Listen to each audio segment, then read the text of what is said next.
The New York Giants head to Washington this weekend to face a Commanders team against whom they've had success. Will that streak of luck continue? I discuss that, the storylines, matchups, and more on this special crossover edition of Locked On Giants, Locked On Commanders, coming your way next. You are Locked On Giants, your daily New York Giants podcast, part of the Locked On Podcast Network, your team every day.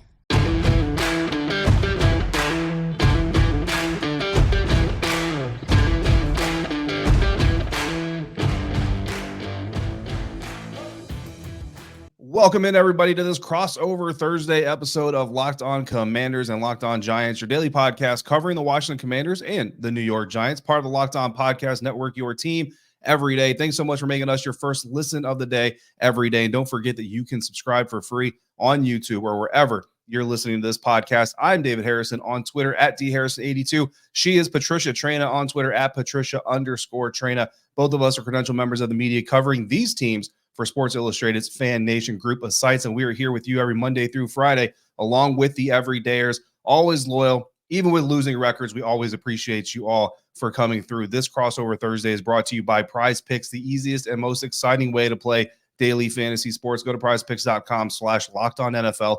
Use the promo code, all lowercase, LockedOnNFL for a first deposit match up to $100. In this week's crossover, I'm going to tell you why the Washington Commanders can make good on a 9.5-point favorite spread. Patricia's going to tell you why the New York Giants, like they did in Week 7, are going to not only cover that spread, but win the game, possibly. And we're going to start with the biggest story surrounding each team. Patricia, let's turn it over to the New York Giants. What is going on around? Look, I got to start with a question, actually. Is Tommy DeVito actually Danny DeVito related, or is that just like an internet rumor that I want to buy into? You know, I think it's probably an internet rumor. I should have asked him today because I was talking to him quite a long period, for a while, and we were talking about chicken cutlet because that's just one of his favorite dishes. And somehow we just ended up talking about that as well as a few other things. But I never thought to ask him about, is he related to Danny DeVito? But I've seen a lot of people call him Danny DeVito. I also thought it was kind of cool. He has a big necklace with large initials TD, which are his initials, but also which of course are the initials for touchdowns. So not surprisingly, he leads the Giants passers in touchdown throws with 3. So there's might be something to it there. Yeah, absolutely. And I mean, obviously he's kind of the big thing that we're talking about from the Giants side of things as far as unknowns are concerned. But is he the biggest storyline for the Giants coming to this weekend, or is there another storyline that you're watching? I mean, the Giants season is DOA. It's dead on arrival. Everybody at this point is like, just get it over with. Just tank the rest of the way. Get a good draft pick, and let's move on. Because this Giants team is so decimated by injuries. It's ridiculous. And it's every year that this team gets banged up by injuries. This year, the injuries affecting some of the key players that they could ill afford to lose. And really, at this point, it's like you've got the JV team out there going against varsity teams, and they're not competitive. They're getting their doors blown off. And head coach Brian Dable just has no answers because he just doesn't have the personnel. And, he sits there and he'll say, well, we'll keep fighting. We'll keep working. We'll correct the mistakes. But there's only so much you can do when you don't have the guys that you were planning to have around whom you maybe designed some plays and some concepts. And now you've got to go through other guys. Coaches say next man up. That's got to be one of the biggest misnomers in all of football. Yeah, I mean, look, the talent drop off a lot of times from the starters to the backups, and then when you're getting like the second backup is pretty great. Like that, the talent gap there is pretty wide for the most part. And at 2-8, like you said, the New York Giants and Giants fans may be kind of ready to call it, NFL draft season, and we got the Senior Bowl coming up here in a couple months, and that time is fastly coming for NFL fans, like it or not. But the Washington Commanders have 4 wins. Not in a whole lot of a better situation, but I don't think that everybody is ready to call it a season just yet. Some fans are ready to call it. Some fans are definitely ready to call it a career, at least an employment window for Ron Rivera with the Washington Commanders. But they're focused on trying to win. They're focused on trying to get better. And they're focused on the development of quarterback Sam Howell versus the New York Giants in Week 7. Sam Howell had his second lowest quarterback rating of his career. The Giants held him to 60.5 quarterback rating. Only the second game of his entire career that he's had below 77. And I know he hasn't even played a full season's worth of games yet, so that's not completely surprising or shocking. But actually, I would expect a young quarterback to have maybe a few more struggle games. But in reality, his career has actually gone fairly smoothly, except for the Buffalo Bills and the New York Giants. Coach Dable just happens to have a little bit of experience with both of those teams. 22 of 42 in week 7. Only 28 of those passes, Patricia, were catchable. That's a 67% catchable rate. That's not completion rate. That means only 67% of the balls that left Sam Howell's hand were even considered to be within range of being caught at all in general. You definitely want that number to be much higher. The Giants got 16 pressures on Howell. They got 6 sacks. But since then, Sam Howell's got a little bit smarter. He looks a little bit sharper pre-snap. He looks a little bit sharper with what defenses are trying to do to them. Tyler Larson has taken over at center. Unfortunately, our good buddy, yours and mine, Nick Gates, has been benched. Chris Paul has come in at left guard because Sadiq Charles has been injured. And honestly, when Sadiq Charles isn't injured, I'm not sure that he's getting his job back anyway. I think Chris Paul might be secured in that spot as well. Still giving up similar pressure numbers in the few weeks that they've had with that duo, but far fewer sacks. And part of that is on the line. Part of that is on Sam Howell being a little bit smarter. Hasn't been sacked more than 3 times in a single game since the Giants got to him 6 times. And in that time, 8 touchdown passes, only 2 interceptions. 82% of his passes since then have been catchable. 6th most against among NFL quarterbacks with at least 100 pass attempts in the last 3 weeks. And his touchdown percentage over the same stretch is 5th in the NFL. His interception percentage is 10th in the NFL, which you don't want to be top 10 interception percentage, but you have a fairly solid ratio there. So the question here for the Washington Commanders and for Commanders fans is all this growth that we have seen from Sam Howell in this offense since week 7 going to translate in week 11? Like that's the big question, because if it doesn't, then the New York Giants pass rush is going to wreck this game anyway. They're going to wreck this offense, and we're going to play to 14-10, 14-7, 14-14 in overtime. Who wouldn't love overtime after only 2 touchdowns on each side the entire game? So Patricia, that's what we're looking for is the continued growth of that young quarterback. What do you think you're going to see from the last time to this time from Sam Howell? Definitely a more improved guy, somebody who's a lot more comfortable, a lot more, sure of himself, who's in a rhythm. He's going to be facing a banged up Giants defense. The 2 cornerbacks, Adoree Jackson, I don't think he's going to play. He's still in the concussion protocol. Deonte Banks is banged up. I think he will play, but how effective will he be? I believe he's got an ankle issue. Xavier McKinney is banged up with a rib injury. Bobby Okereke is banged up, has a hip ailment. And the Giants pass rush has just not been there the last couple of games. They can't seem to sack Dak Prescott to save their lives. That's been 4 games now that Wink Martindale has coordinated, and they've yet to sack that quarterback. They've cooled down. They were on a tear with sacks with, Kayvon Thibodeau, and he's cooled down and he's dealing with a concussion. So who knows if he's going to play. So, look, if Washington and Sam Howell can't be more effective against this Giants team, given the state of this defense, then I don't know what to tell you guys. This is a banged up defense. This is a defense that did not play well last week against the Cowboys. And, I look at Sam Howell, I see a guy who was on the rise. Yeah, if you're a Washington Commanders fan, you're incredibly frustrated because this team seems to play up to the challenge when you're talking about the Eagles, the Seattle Seahawks, who are a playoff caliber team, but then they also play down to, and again, no offense to the Giants, even in week 7, but they play down to the Giants play below the Chicago Bears on Thursday Night Football. So this is a week where we talk about get-right games all the time, and last time this was a get-right game for sack production for the New York Giants. This could be potentially, hopefully for Commanders fans, the get-right game for this offense to finally not play down to competition if they are as hampered as they are by those injuries. But there will be 11 defenders and 11 offensive players on each side of the ball on the field this Sunday in FedEx Field. Those matchups are going to determine who wins this game and who loses. We'll tell you the key ones that we're watching for coming up next on this crossover episode of Locked On Commanders, Locked On Giants, part of the Locked On Podcast Network, your team every day.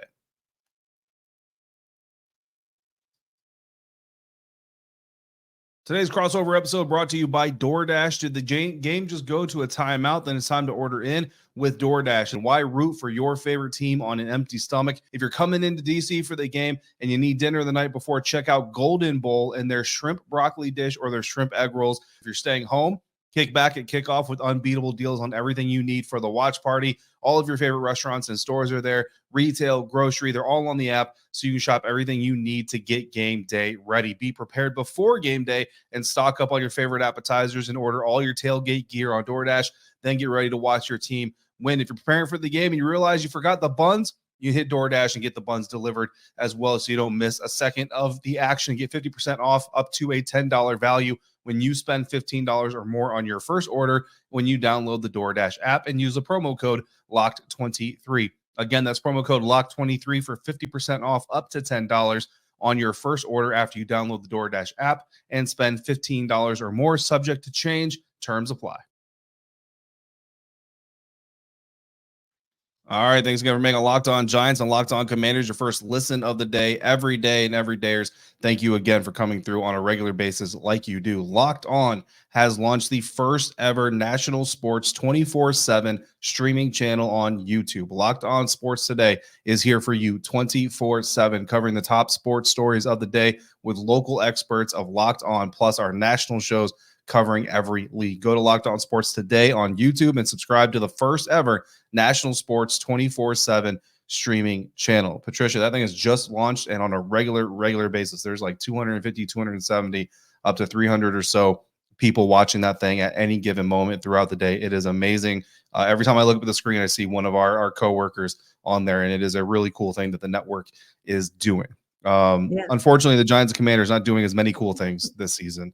But they're trying, and the guys that are on the field are definitely going to fight this thing out. So when we look at matchups in this contest, Patricia, which one is the biggest one you're looking for? Well, I say it all starts in the pit. So I'm going to say, from the Giants' perspective, Dexter Lawrence is the one guy who has been consistent, and he can create headaches. I mean, he's really having or making a case, I think, for Defensive Player of the Year with how he's been playing. Now, he won't get it because he doesn't have the sexy numbers like you would associate with a Defensive Player of the Year, but he is a wrecking ball. And, you mentioned that the Commanders shuffled their offensive line a little bit. Unfortunately, our friend Nick Gates has been benched, and you mentioned there was another change there.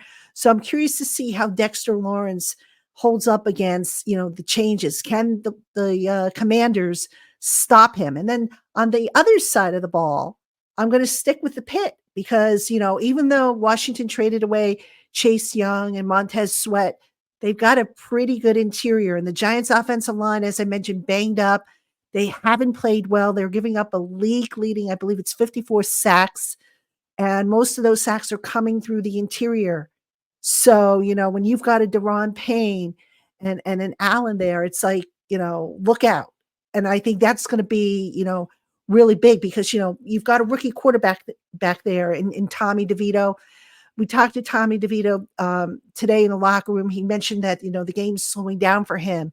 But if you look at his tape last week, you saw a guy who was at times holding onto the ball a little too long, who, was quick to tuck it in and run as opposed to try to make plays and just basically panic in the pocket there. So the interior for me is going to be what decides this game between these two teams.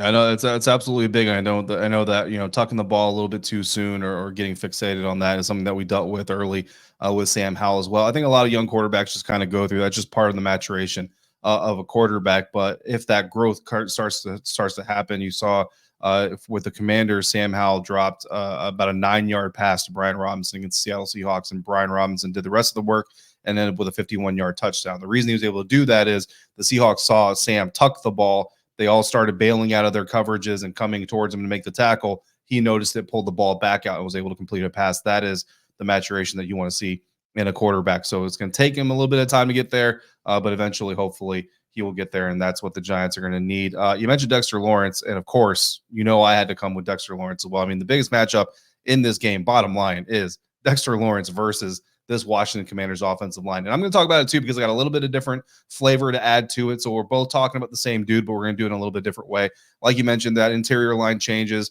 Those interior line changes have happened, and they have bore fruit for the Washington Commanders. Better pass protection, more time for Sam Howell, and of course, he himself has made some adjustments as well. The running backs and their role in pass protection, they've gotten a little bit better. They've gotten a little bit more involved in this offense, not just in the running game, not just in blocking, but also in the receiving game.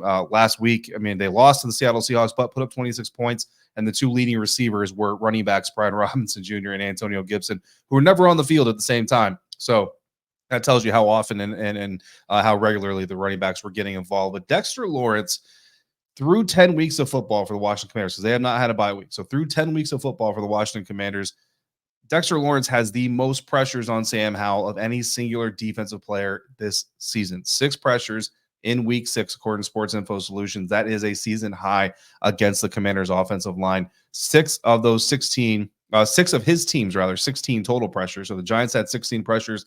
Dexter Lawrence accounted for 6 of them. That's 38%. That means nearly 40% of the Giants' pressures came from one dude, Sexy Dexy. There's a reason he's got that nickname. That was all him. 25% pressure rate in the game for Dexter Lawrence, 2 sacks, 6 pressures on top of those. That is 5% higher than his season rate right now, which is incredibly high. Definitely one of the best, if not the best, in the National Football League. Like you said, certainly making a case to be the Defensive Player of the Year.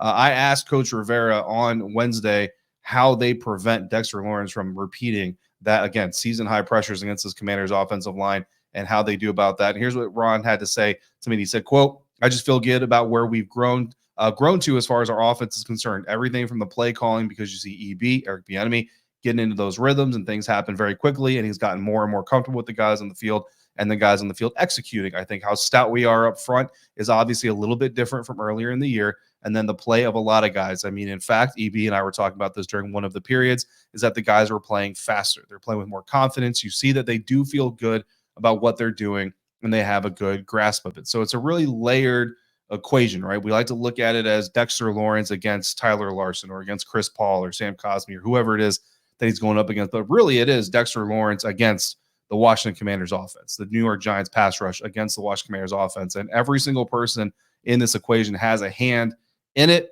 The problem is if one of those parts of the equation starts to fail, like if EB calls a 7-step drop, that might give Dexter the time he needs to get it on Sam. And then vice versa, if Sam takes too long, if the running backs miss a chip, if the offensive line doesn't hold up at the point of attack, all of these things, Dexter Lawrence needs one avenue, and he can definitely take advantage of that. So Patricia, for all those reasons, Dexter Lawrence is definitely the guy that the Washington Commanders have to account for and triple team this dude if you have to on Sunday in order to keep Sam Howell as clean as possible. The most important player, though, for the New York Giants, Patricia, is it Dexter again? Are we going to get even deeper in the Dexter Lawrence conversation, or do you have a different guy that you're looking for that needs to stand out in this contest?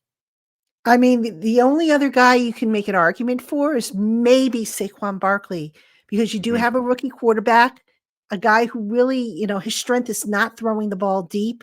You want to get to your chunk plays, maybe you ride Saquon Barkley and hope that he can help you with loosening up the defense, moving the chains and whatnot. But I would say, at this point, yeah, Saquon and Dexter are the two guys that the Giants are going to lean on very heavily in this game. Saquon is dealing still with that ankle injury that he suffered a few weeks back. He was limited in Wednesday's practice, but he's expected to go. The Giants really, injuries have really wiped this team out to where you can't even say, okay, you can look forward to this matchup or that matchup. Jalen Hyatt is another guy, you would have thought you would look forward to, but he's in the concussion protocol, and who knows if he's going to play. So really you're down to, I'm laughing and I shouldn't be laughing, but it's Saquon and Dexter at this point, because that's all they really have left that I think could potentially scare the Commanders.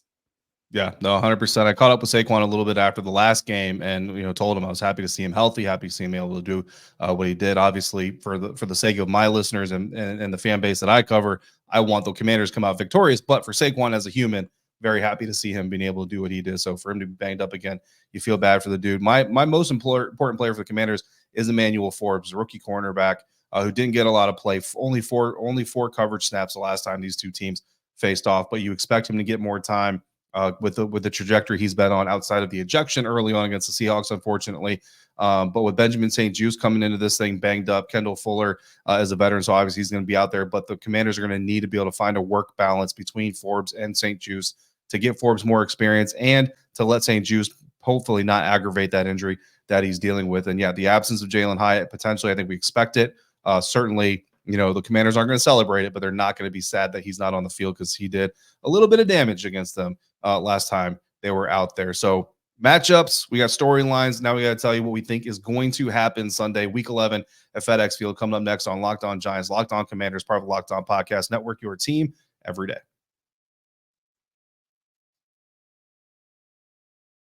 Today's crossover episode is brought to you by Jase Medical. We spent a lot of time talking together, but today our chat needs to get a little bit more personal because whether you're on extended travel, bracing for major weather events, or dealing with yet another supply shortage, you are covered thanks to Jase Medical. Thanks to our partners at Jase Medical, life-saving antibiotics and a long list of daily medications can be ordered in a 1-year supply.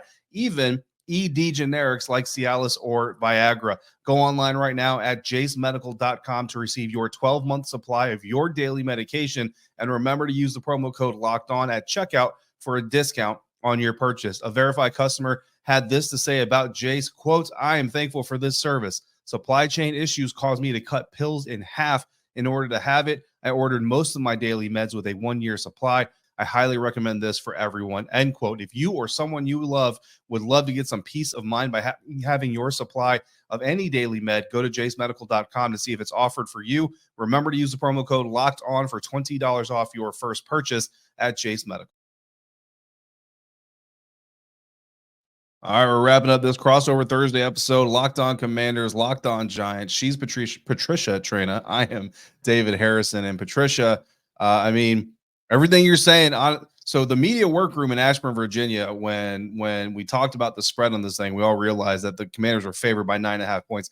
We're all kind of sat back and said, how is this team favored by 9.5 points? But this is why we do crossovers, because everything you're laying out in front of us kind of tells us why the Commanders are favored by 9.5 points. But before we get to the spread, what has to go right for the New York Giants in order to win this game?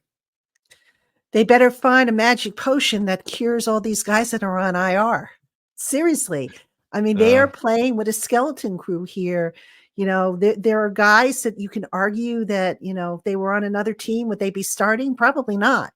That's not to be mean. That's just the reality of the situation. So, you've had multiple offensive line combinations. They haven't been able to gel. They're on their third quarterback, and he's dealing with a left shoulder injury, by the way.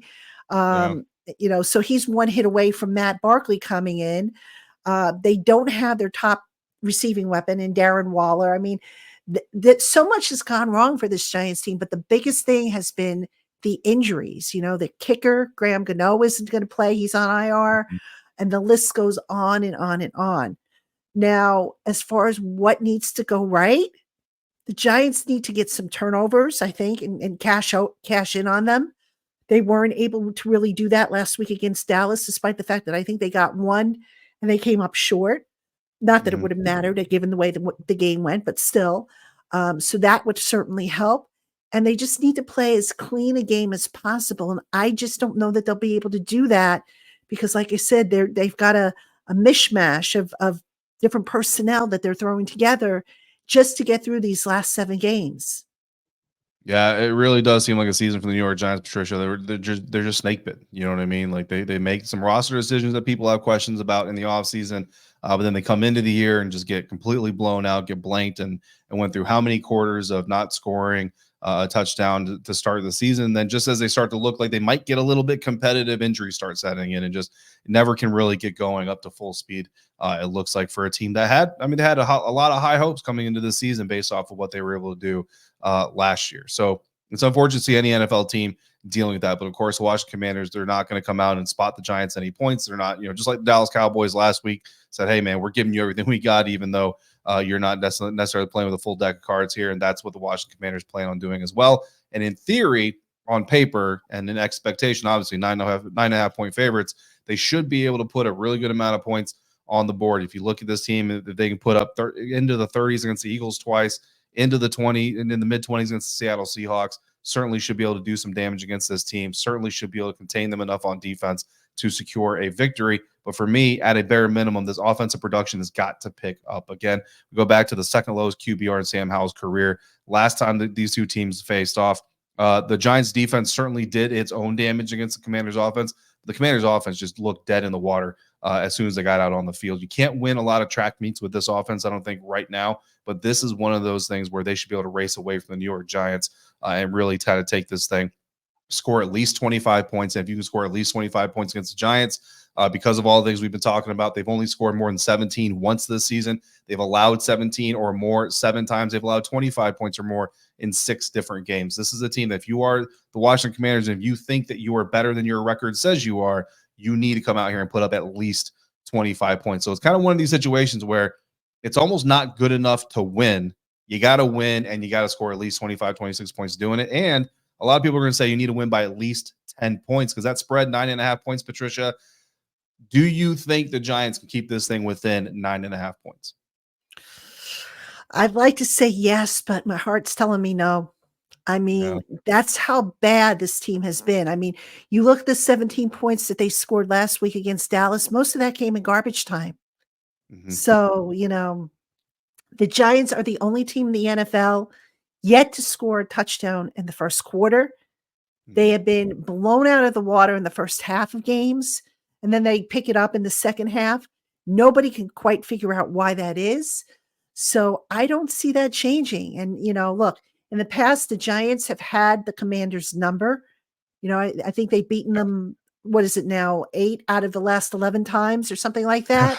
Yeah. But the Giants are just so decimated by injuries. And at this point, how they're even able to staff a full team to go out there, because they're pulling guys in off the street, and it's not a good situation. It really isn't. It's depressing if you're the Giants. So, if I had to take a guess on what I think the Giants are going to score, like I said, last week, I predicted they would score 13. They scored 17. I don't see them scoring more than 17 in this game. I think the Giants, if they're lucky, I think they can get 13, but I don't see them beating the Commanders this time. Yeah. And I mean, I don't expect the Washington Commanders to put 40 plus points up on this defense, simply just because of some of the struggles they have on their own anyway. And because, like you mentioned, like the Giants and the Commanders, like some of these things just kind of go out the window when these two teams face off. And you never know what's going to happen, but it's going to be a close game. It does feel like this is a little bit more than the Giants can actually overcome to keep that trend going. This kind of feels like that opportunity. You go back a few years when the Commanders went to Dallas and beat the Cowboys and kind of ran away with it, but there were a lot of guys missing from that game, including Dak Prescott, to kind of put that thing in perspective. But it did happen. This kind of feels like the situation where it could be that one-off where the Commanders just come in and take advantage of all these weaknesses. And I do think that you got to see 25, 26 points if the Giants can put up 17. That kind of puts us right on the cusp of that spread. And honestly, I got a hat tip to the books, to the odds makers. I don't think they want people betting the spread on this game, Patricia, because I was telling another media member this. I said, if you're looking at 9.5 points as a Giants media, you're going, I don't know if they can keep it closer than that. But if you're looking at 9.5 point spread as Washington media, you're going, I don't know if they can keep the other team from scoring that much. So it's kind of a situation where both sides, it's almost the perfect spread because neither side is confident in either one. Maybe just go money line on this one. I know FanDuel, if you're a new customer, you get a $5 money line bet. If you win, you get some bonus bets. So maybe this is the week to do that. Just go money line on this thing. Either way, guys, that's going to do it for today's Crossover Thursday episode. Locked On Giants, Locked On Commanders. Remember, Locked On has launched the first ever national sports 24/7 streaming channel on YouTube. So make sure you go to Locked On Sports today and check that out. Coming up this week, Patricia and I both have one more episode at least to drop for you to come check out. So make sure you're back for that. In the meantime, find Patricia on Twitter at Patricia_Traina. I am at DHarrison82. As always, thank you so much for making us your first listen of the day. Every dayers. Thanks for coming through, as always. Until we speak again, please be safe, be kind, and we'll see you next time for another episode of Locked On Commanders and Locked On Giants, both part of the Locked On Podcast Network, your team every day.